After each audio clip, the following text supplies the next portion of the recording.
All right, welcome to the podcast. We have on a really special guest today. This is screenwriter Suzanne Allain. Thanks for being on. Oh, it's my pleasure. I'm very excited.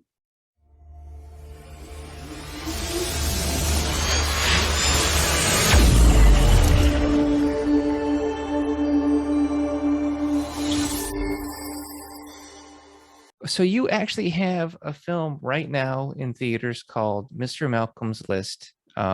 This started out as a short who starred Frida Pinto, and I think it even had Gemma Chan in it, who was in the Eternals recently. So, I mean, that's a big cast for a short film, and now it's become a feature. I really want to hear about this journey and how this all happened. Yeah, it's an interesting story. So it started with my script being, I uploaded it onto the Blacklist, which is a script service. Your listeners may have heard of it.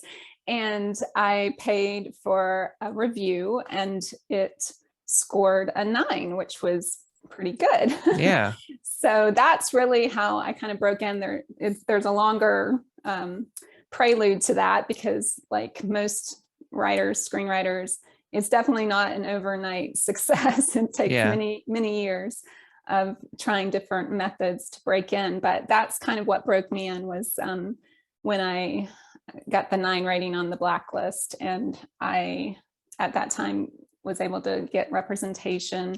It actually even got me a blind script deal with Warner Brothers. Wow. So, but then the Blacklist actually did a table read. They had a podcast at that time, the Blacklist Table Reads podcast, and they featured a few of the scripts that had been either highly rated on their site or had been on their annual list. And so mine was one of the scripts that they read, and they got a group of actors together. And I think that was summer 2015 when it aired. And the director actually heard it in her car. She wasn't the director at the time, but she heard it, Emma Holly Jones, and she went to my agency and asked, if she could be attached as the director. And so that's kind of how things got started rolling. All right. So that's amazing. How long had you been writing before you were able to upload that to the Blacklist and get a 9? Well, actually, my career started as a novelist. So my first book was released in 2001, but I have the absolute worst timing in the world because if you recall, 2001 was also the year of a major catastrophe. So my first book, it was a historical romantic comedy as well. And it was Jane Austen inspired, like Mr. Malcolm's List is. And it was released in November 2001. So the imprint that released it, it was a smaller press, and they folded because, a lot of the publishing industry, they were based in New York. They took a big hit. So my first book, Incognito, was published. And my second book that I wrote as part of a 2-book contract was Mr. Malcolm's List. But it was not published at that time. It actually was not mass market released until 2020. Oh, wow. So I actually wrote the book about 20 years ago, but then later I adapted it into a script. So I guess I started screenwriting probably in 2009. So I started writing.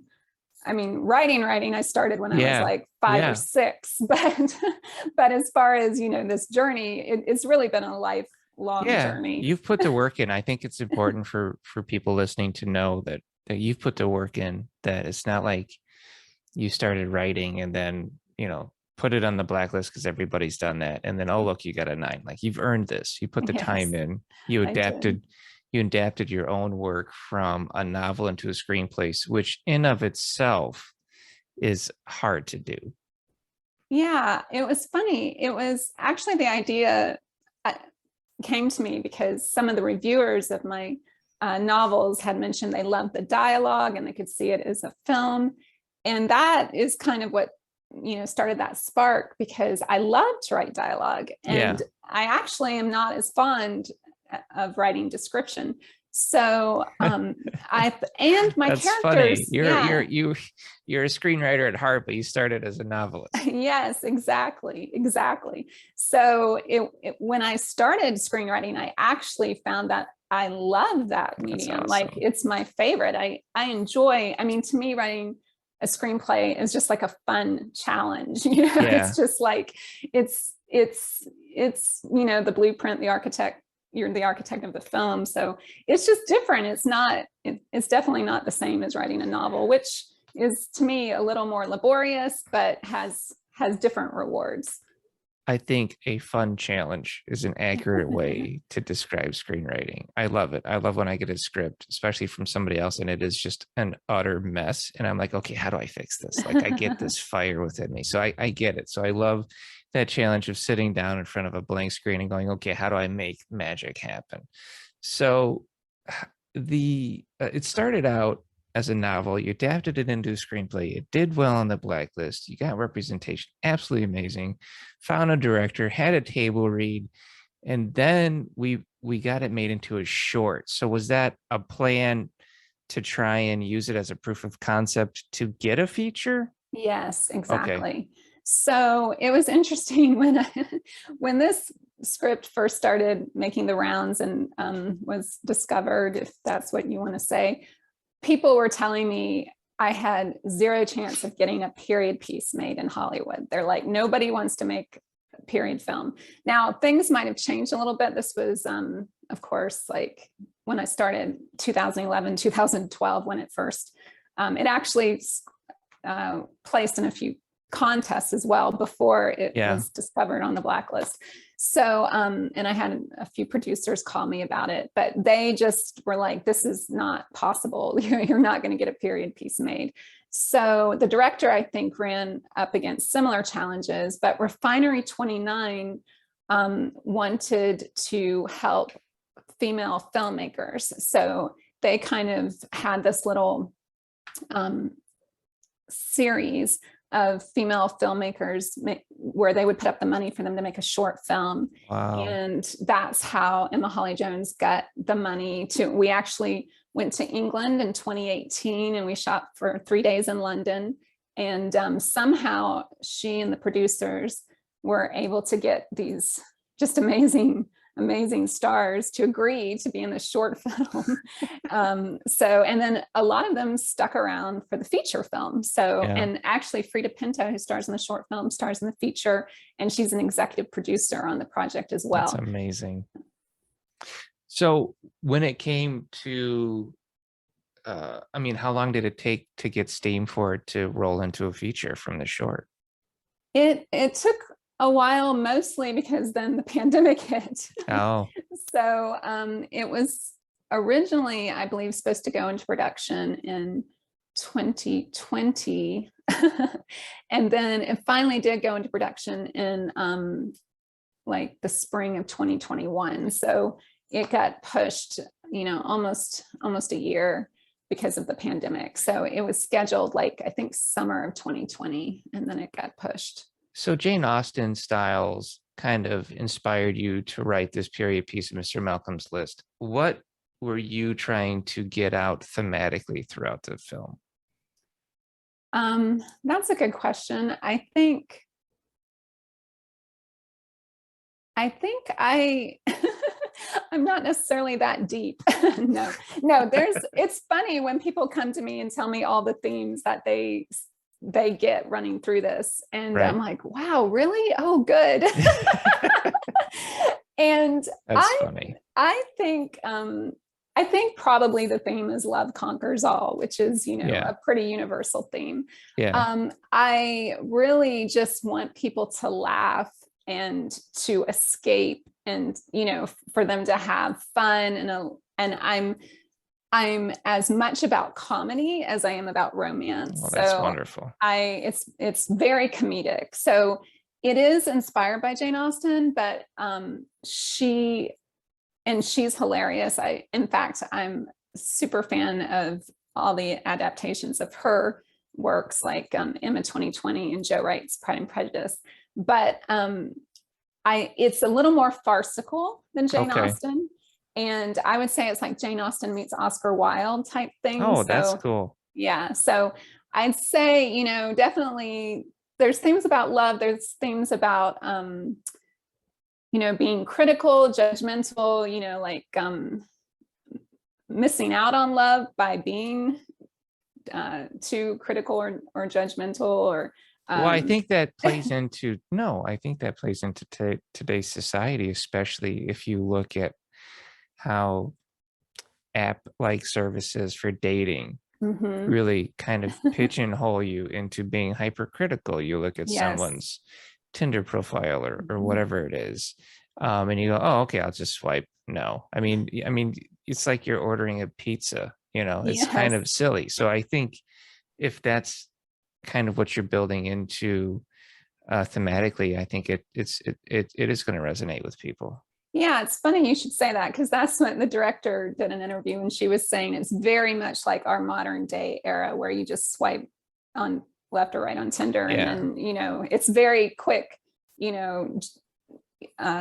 Yeah, it's got very modern themes in a historical piece. So I think that's why it is resonating with a lot of the audience. They're really enjoying this modern take on, you know, historical romance. Yeah, I mean, I've been married 22 years this month. Congratulations. Oh, thanks. Yeah, I know. It's gone by quick. And I'll tell you, 22 years, we look terrible on paper. Like if you were to put us on paper, and like we don't look like we go together. But in person, when I'm with her, I mean, she's the best person ever. And I just we fit perfectly in this unexpected way. And so when you do look at apps like this, it's like, but you don't know until the people are together. Like you have to see what they bring out in each other, and it just works. So I love that your story reaches that. Did you find yourself putting any aspects of yourself into the script itself that you saw reflected on screen? Yeah, I feel like the main character, which you know, I hate to say because it sounds, I don't know, arrogant or something to compare yourself to the main character, but she is a little bit of an outsider, a fish out of water. She is brought into London society as part of a revenge scheme from her friend who's very like high society. And she's kind of simpler and doesn't necessarily fit in.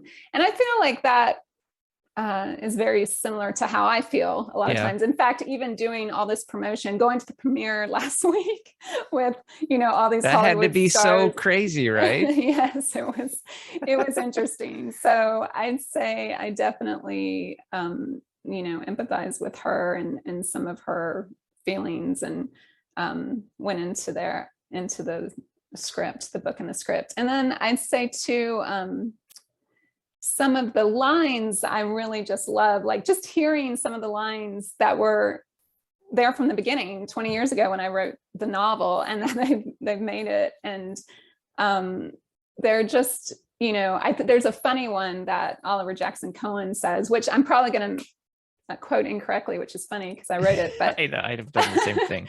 But it's something like, what actually occurred is beside the point. It's what people say that matters. And I just think that is so funny, and it kind of captures what's happening right now. Absolutely. In society. Yeah, truth is a matter of perspective now, which is crazy. It is crazy. I have to tell you, as a writer, I feel like a kindred spirit here from the outside looking in.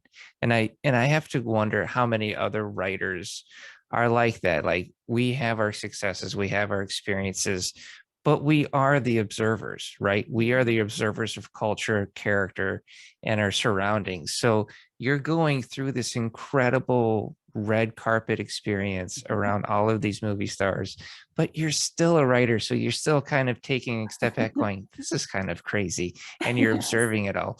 And I got to tell you, honestly, I feel like that's me too. Like when I've traveled, I've gone everywhere, and I've seen all of these crazy things, and I go like, yeah, I'm just kind of, it's more it's more tools I can throw in my toolbox, and I worry I'm almost kind of missing out on the experience. So I implore you to enjoy it, ma'am, because you've earned it. Jeffrey, that is so funny you said that. I after the premiere was over, which was very enjoyable, but I'm like, why can I not live in the moment? Like, I'm the same way. I mean, they had like, you know, an after party with custom drinks. I did not have one drink at that after party, and they were named after like characters or scenes, you know. And I'm like, oh my goodness, why? How did I not have like a drink at my, you know, our own film after party? I mean, I had a glass of champagne, but I wanted one of the mixed drinks, you know, one of the custom ones. So anyway, yes, I agree. It's like, what is wrong with us? I know. It's just we're just that's who we are. But I think take it in. Do you have anything else? I mean, you're in the middle of this right now, but do you have anything else down the road you're looking at doing? Yeah, I'm working on another book that is being released next year. It's called The Ladies Rewrite the Rules. And it also is based on a written document, not a list, but well, it's kind of a list, but it's an actual historical document that I found while doing research. And it is it's set in the early 19th century as well. The document, the actual document, I think is from like 1750s or something like that. But it was a directory of rich women that a poor younger son published. It's like a booklet, and it still exists. It's been digitized. But he felt so sorry for himself and other men who were the second son. You know, they weren't the heir, right? And they had no way of making money. So he published a directory with these ladies' names, how much money they had in the bank, all of this. And so that is incredible. Yeah. So that document is kind of my taking off point for, you know, I'm fictionalizing it, of course, but and to me, it's got this modern take too, because it's similar like to where, you know, what happens today when people are doxxed, which is a terrible thing. But, you know, imagine if like you're that lady who gets listed in this directory and people start knocking on your door. You know, like, oh my God, that's so true. But there's even, what do they call it? Boyfriending or girlfriending, I think is what they call it when someone is in a relationship just so they're not homeless. Oh, really? Yeah, I hadn't heard of that. Yeah, that's a thing. So it's not that it's not that they're in love, but they'll play the part of boyfriend or girlfriend so they have a place to live, which is real. And to me, it's just insane. Like, how are you that person? You know what I mean? Like that's a real person that lives a life. Suzanne, you have been such a joy to speak with. I want to really thank you for coming on this show. Is there anything I should have asked you that I haven't? Well, I did want to tell you about one other project. So that's in the novel writing world. I also have a script that I recently finished. And this one is, you know, not based on any source material. It's just written as a screenplay, and it's a psychological thriller. So that's a new genre for me. It's not. Oh, wow. Yeah. You're in my world now. Yeah. It's called Bliss. And it's basically a young woman graduates from an elite boarding school only to find out that her school, it wasn't what she thought it was. And she can trust nothing and not even her own memories. So, yeah. So like an unreliable narrator. Yes. Oh, that's great. Those are always fun.